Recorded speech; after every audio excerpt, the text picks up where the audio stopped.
Matius pasal 5 ayat yang ke-10. Saya dan kita sama-sama berdiri untuk kita membaca ayat ini.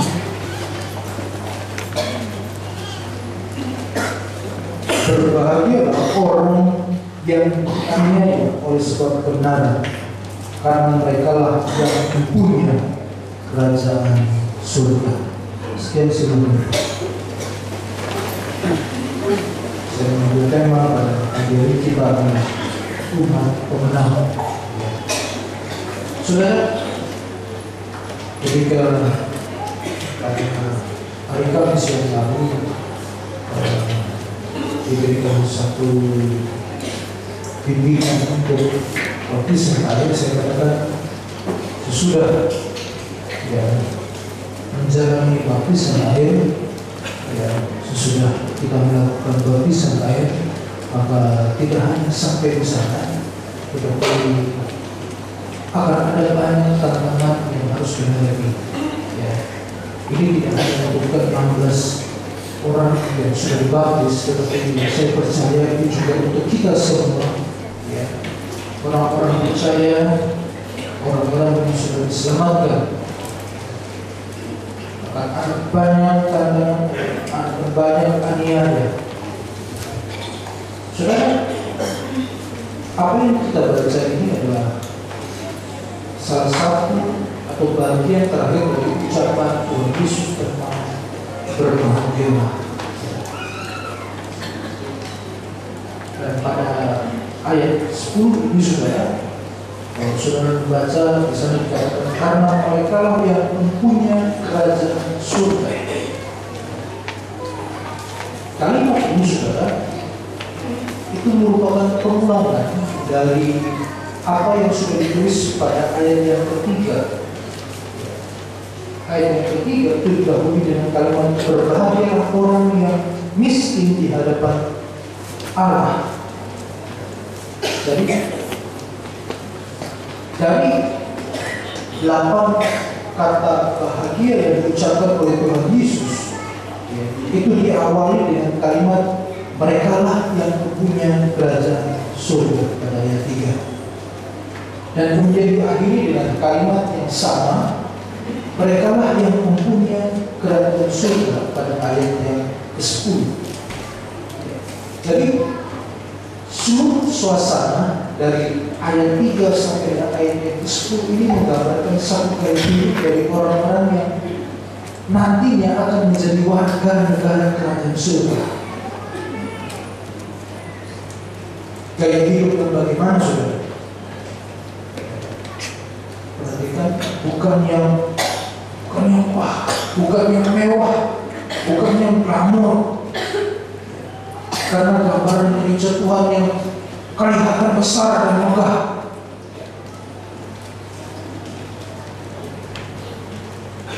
Yang terlihat hebat seperti itu sudah tidak ada dalam ayat-ayat ini. Yang ada justru dikatakan berbahagialah kita apabila kita masuk melalui pintu kemiskinan di hadapan Tuhan dan dapat mengakhiri dengan satu kesetiaan, sekalipun di dalam kehidupan ini kita dikatakan ada aniaya. Jadi pembahasan pada kali ini sungguh merupakan satu yang tidak menyenangkan. Siapa orang yang mau dianiaya?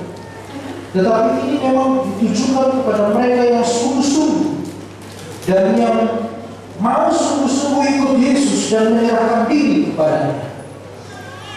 Saudara, dalam sepanjang sejarah kehidupan orang percaya di muka bumi ini, termasuk juga di Indonesia, itu gereja Tuhan selalu mengalami penganiayaan. Penganiayaan terhadap gereja Tuhan bukan sesuatu yang baru. Bahkan sejak mula, ketika bangun usia beberapa tahun sudah seperti yang diceritakan dalam kitab Para Rasul, itu gereja Tuhan sudah dilanda aniaya yang besar, satu aniaya yang luar biasa. Dan kalau kita lihat martir yang pertama kali disebutkan dalam firman Tuhan itu adalah Stefanus, yang mati menjadi korban penganiayaan. Dan penganiayaan ini kepada Yesus tidak hanya berhenti sampai pada abad pertama sejak hari Masehi, tetapi juga pada abad-abad selanjutnya. Dan sampai sekarang ini masih banyak tempat di dalam dunia ini, saudara, masih banyak tempat seperti di Cina daratan. Memang nampaknya mereka sudah mulai membuka diri, tapi ternyata masih banyak hambatan-hambatan yang harus dilakukan.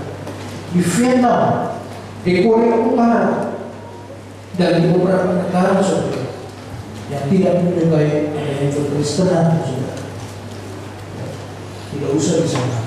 Di Indonesia pun ada banyak tempat yang masih tertutup untuk Injil masuk. Dan gereja masih bersifat di bawah tanah. Gereja Tuhan masih belum diizinkan bebas untuk berada di tengah-tengah masyarakat. Saudara, mengapa gereja Tuhan selalu mengalami penganiayaan? Kita perlu mencari tahu apa penyebabnya. Kalau kita buka, saudara, dalam 2 Timotius pasal 3 ayat yang ke-12. 2 Timotius pasal 3 ayat yang ke-12. Jadi karena di sana memang setiap orang yang mau hidup beribadah di dalam Kristus Yesus akan menderita aniaya. Ini adalah ayat Alkitab, saudara, firman Tuhan. Kalau ada dari kita berkata, Tuhan, mengapa penderitaan ini datangnya menimpa kehidupan saya? Mengapa ejekan, hinaan datang justru ketika saya sudah menjadi anak Tuhan? Ketika saya berani mengambil satu komitmen untuk saya setia kepada Tuhan, untuk saya boleh mengambil satu bahagian di bagus, justru banyak tantangan yang harus saya hadapi. Mungkin saudara kita baru sadar bahwa ada ayat yang seperti ini bunyinya. Tetapi jangan pernah berpikir, saudara, kemudian kalau ada rezeki kita keluar deh, kita pergi deh meninggalkan Tuhan. Sudah terlambat, saudara. Sudah jadi Tuhan, jadi orang percaya harus tetap Yesus, sekali Yesus tetap Yesus. Jangan pernah meninggalkan Yesus. Tetapi ayat ini ada. Kita sudah masuk di dalam kasih karunia Tuhan Yesus Kristus, dan kita boleh menikmati berkat keselamatan kekal. Selain kita memperoleh jaminan masuk di dalam kerajaan surga, kita juga sudah dijamin tadi firman Tuhan Allah tadi, kita dijamin pasti akan mengalami penganiayaan. Memang kedengarannya, saudara, tidak enak. Beberapa ayat, saudara, yang gambaran yang lebih jelas dapat kita lihat, saudara, kalau kita lihat di dalam Matius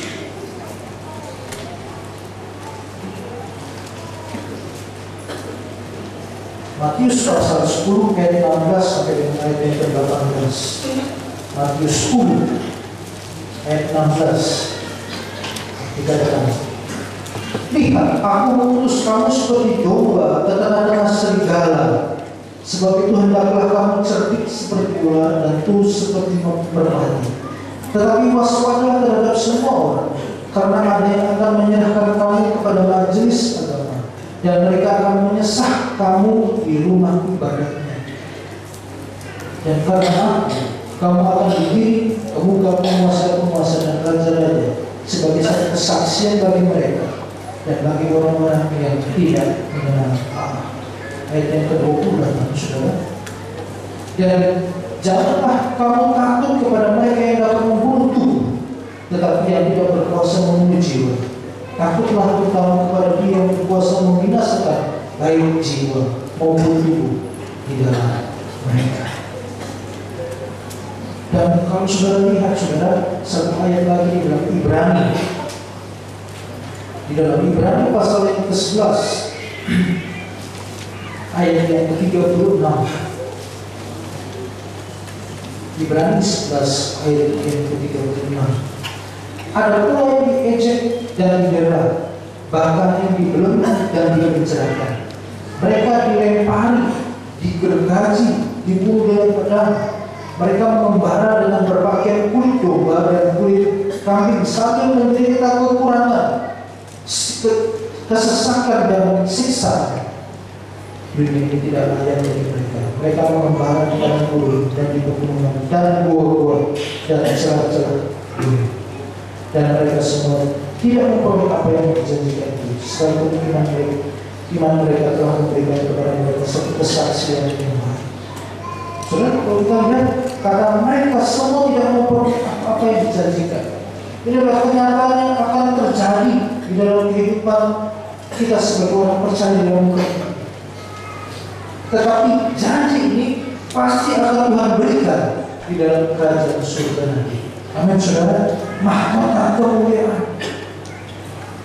mungkin tidak terbukti di dalam dunia ini, tetapi kita percaya pada saatnya nanti ketika bunyi sangkakala itu, Yesus datang kali yang kedua,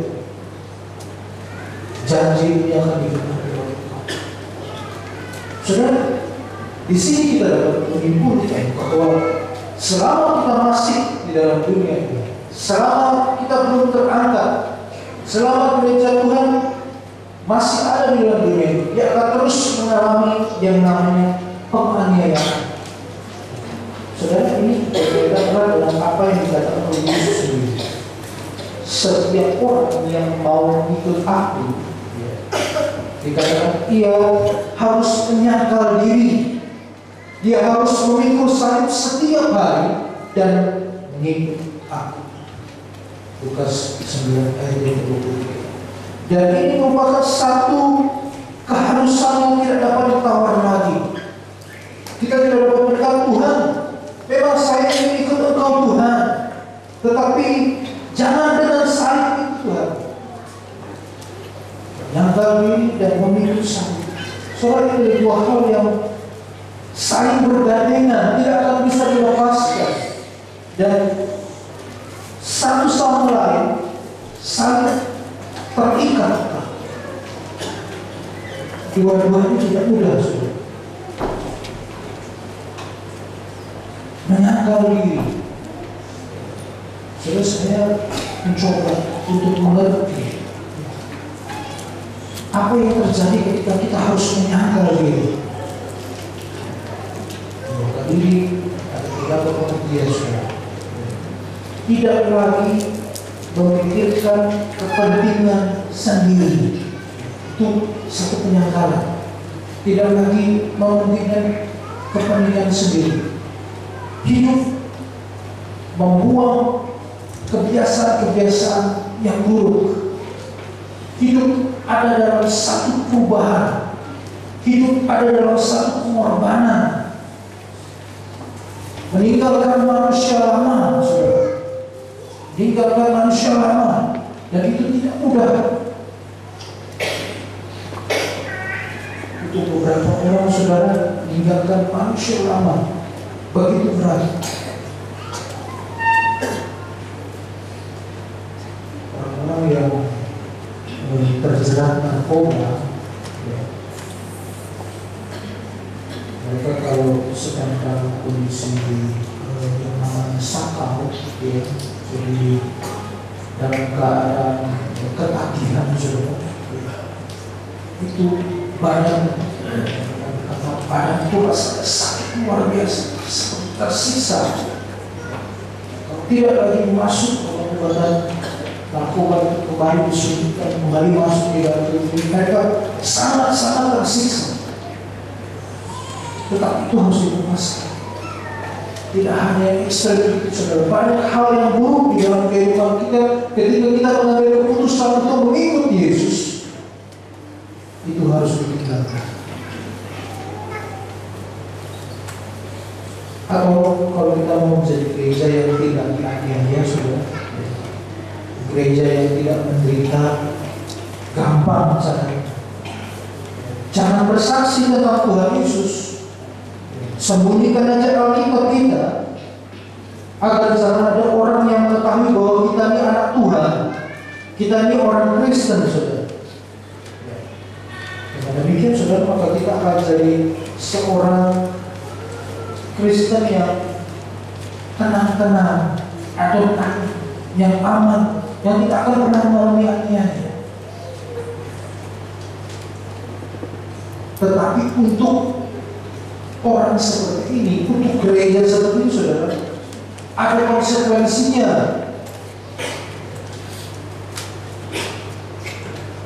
Di dalam firman Tuhan, saudara, kalau kita lihat di dalam Matius pasal 10 ayat 32 sampai dengan 33. Matius 10 32 sampai 33. Dikatakan di sana, setiap orang yang mengakui aku di depan manusia, aku juga akan mengakuinya di depan Bapa-Ku di surga yang di surga. Tetapi barang siapa menyangkal aku di depan manusia, aku juga akan menyangkalnya di depan Bapa-Ku yang di surga. Banyak yang mungkin sudah mulai merasakan hal itu sekarang. Oh, mengikut Kristus kemudian dikucilkan keluarga. Mengikut Kristus kemudian dikucilkan dengan lingkungan yang ada di sekeliling. Saya pernah mengenal seorang bapak itu yang mungkin sekarang usianya sekitar 70-an, saudara. Dia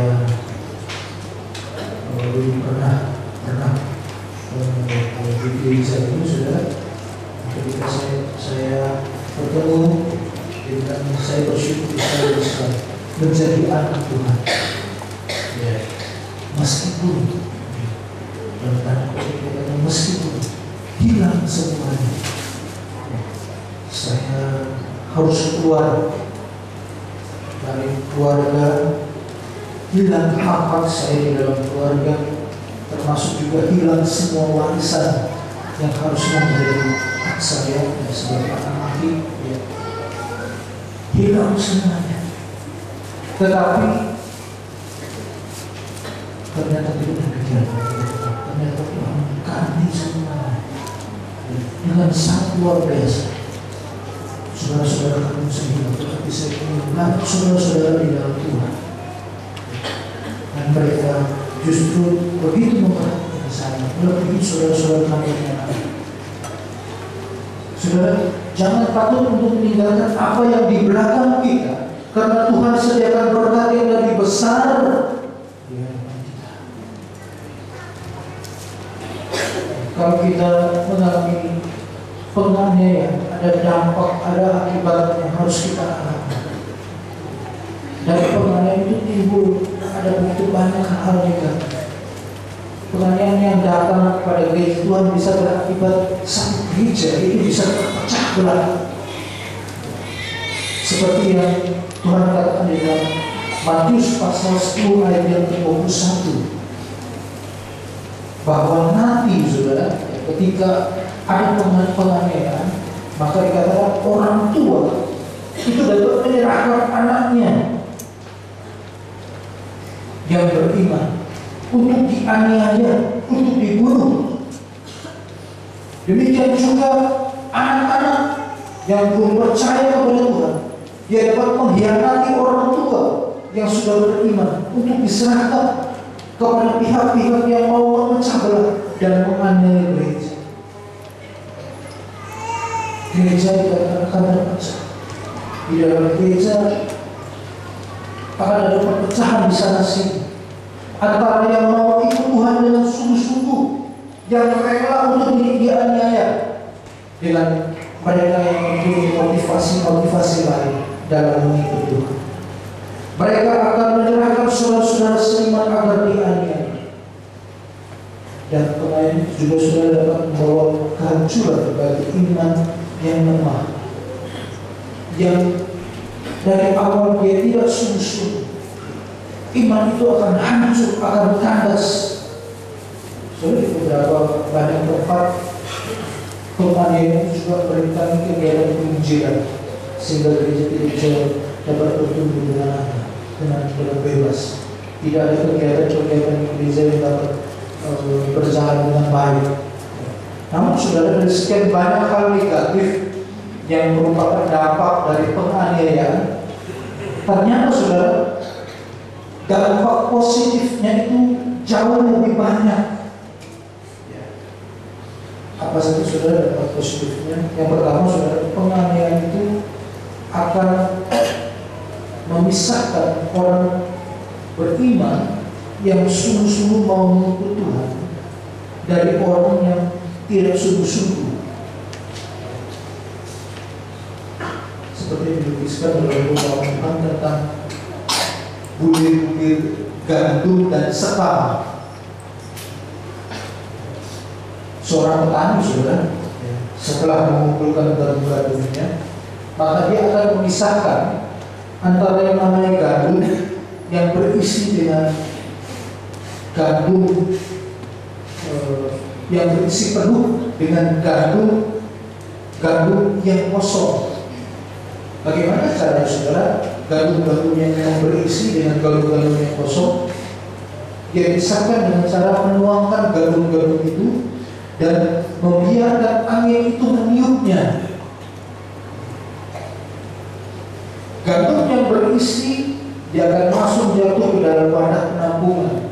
Tetapi yang kosong, gandum yang kosong, dia akan tertiup keluar dari sana dan akan terpisah dari gandum yang berisi dengan gandum yang kosong tersebut. Demikian juga nantinya ketika Tuhan akan mengerjakan itu di dalam kehidupan kita. Mana kita yang sungguh-sungguh di dalam Tuhan, mana yang tidak, dengan cara ditampi lewat penganiayaan, dipisahkan lewat penganiayaan. Saudara, yang kedua, di dalam Tuhan seringkali dia mengizinkan penganiayaan. Tuhan mengizinkan penganiayaan terjadi untuk menyucikan kita. Dengan motivasi apa? Dan untuk apa kita ikut Tuhan? Dengan motivasi apa? Dan untuk apa kita melayani Tuhan? Apakah kita ikut Tuhan hanya untuk memperoleh berkat-berkat secara jasmani? Motivasi-motivasi yang salah akan menyebabkan orang-orang Kristen kalau tidak bertobat sungguh-sungguh, dia akan gugur imannya karena penganiayaan. Tetapi jika motivasi kita karena kita sungguh-sungguh mengasihi Dia, maka apapun yang terjadi kita tidak akan pernah mundur dalam mengiring Tuhan. Saudara, gambaran ini jelas kita lihat di dalam Matius pasal 13 ayat yang ke-21, yaitu perumpamaan tentang penanggung. Matius 13 ayat yang ke-21. Dikatakan di sana, tetapi ia tidak berakar dan tahan sebentar saja. Apabila datang penindasan atau penganiayaan karena firman itu, orang itu pun segera murtad. Tetapi sebaliknya, gereja yang murni, gereja yang beriman, yang sungguh-sungguh sudah digambarkan di dalam 1 Petrus pasal 1 ayat 7. 1 Petrus pasal 1 ayat 7. Maksud semua itu ialah untuk membuktikan kemurnian imanmu yang jauh lebih tinggi nilai daripada emas yang fana, yang diuji kemurniannya dengan api, sehingga kamu memperoleh pujian-pujian dan kemuliaan dan kehormatan pada hari Yesus Kristus mendatangkan diri. Saudara, iman kita disucikan pada waktu penganiayaan datang. Dan yang ketiga, saudara, penganiayaan itu lebih mendekatkan kita, orang-orang percaya satu sama lain, lebih mengokohkan kita, gereja Tuhan. Di dalam Kisah Rasul pasal 4 ayat 29 sampai 33 sudah kita dapati bagaimana cara hidup jemaat-jemaat mula-mula, di mana mereka begitu akrab, mereka menyatu satu dengan lainnya, karena ancaman, karena banyak tekanan dari majelis-majelis agama Yahudi. Tetapi disitulah Mereka menjadi kuat. Mereka berdoa dan turun Roh Kudus memberikan kekuatan yang luar biasa dalam perjalanan iman sebagai jemaat mula-mula. Gereja Tuhan menyatu, menjadi solid di tengah-tengah penganiayaan. Di Indonesia, saudara, ada seorang percaya kepada Yesus, ya, mau dibaptis, ya, mudah, ya, minta dibaptis mudah, langsung dapat dibaptis. Tapi saya membaca ada satu artikel, saudara, dikatakan kalau di Tiongkok, kalau di Vietnam, ya, kepada orang yang akan dibaptis, itu diajukan satu pertanyaan. Jadi orang itu mau dibaptis, dia ditanya dulu, apakah engkau bersedia menyerahkan hidupmu bagi Tuhan? Pasti bilang, oh saya bersedia. Ada kalimat lainnya, walaupun seandainya engkau harus mati melalui penganiayaan karena tetap memegang Yesus sebagai Tuhan dan Juru Selamat. Hal ini mungkin yang menjadi masalah. Dan kalau dia menjawab saya belum siap, ya, maka orang itu belum layak untuk dibaptis.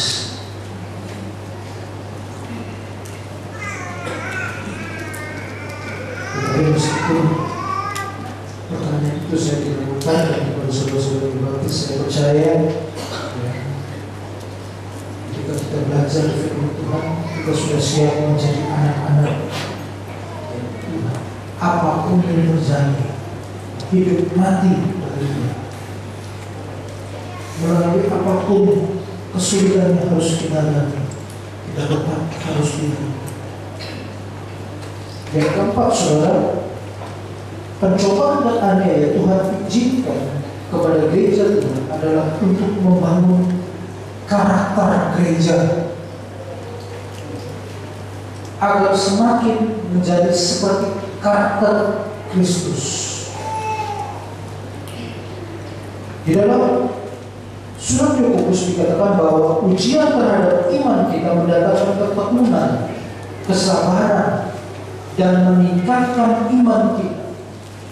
Dengan kata lain, saudara, ujian-ujian atau pencobaan-pencobaan atau aniaya yang Tuhan izinkan datang di dalam satu gereja, bukan saja untuk menyucikan gereja itu dari segala motivasi yang keliru, saudara, tetapi juga membangun karakter gereja agar menjadi lebih seperti karakter Kristus.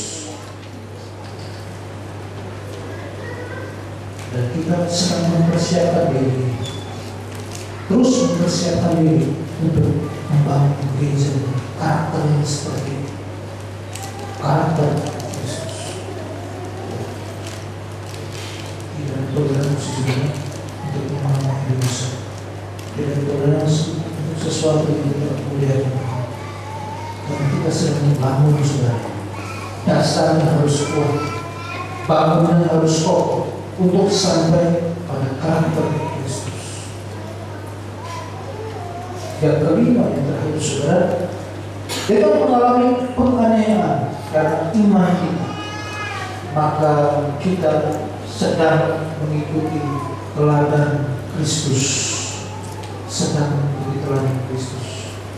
1 Petrus pasal 4 ayat yang pertama. 1 Petrus pasal 4 ayat yang pertama. Jadi karena Kristus telah menderita penderitaan ini, kamu pun harus juga mempersenjatai diri dengan pikiran yang demikian.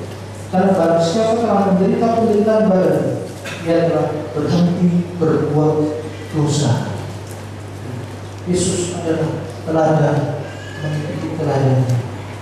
1 Petrus pasal 2 ayat yang ke-21, 1 Petrus pasal 2 ayat yang ke-21 dikatakan, sebab untuk itulah kamu dipanggil.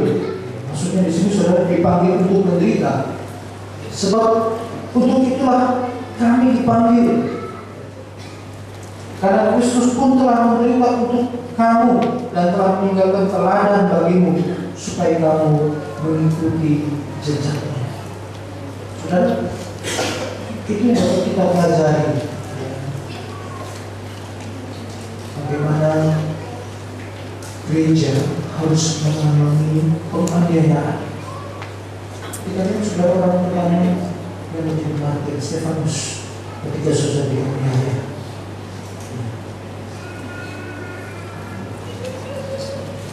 Apa yang dilakukan? Dia mendoakan para penganiaya itu supaya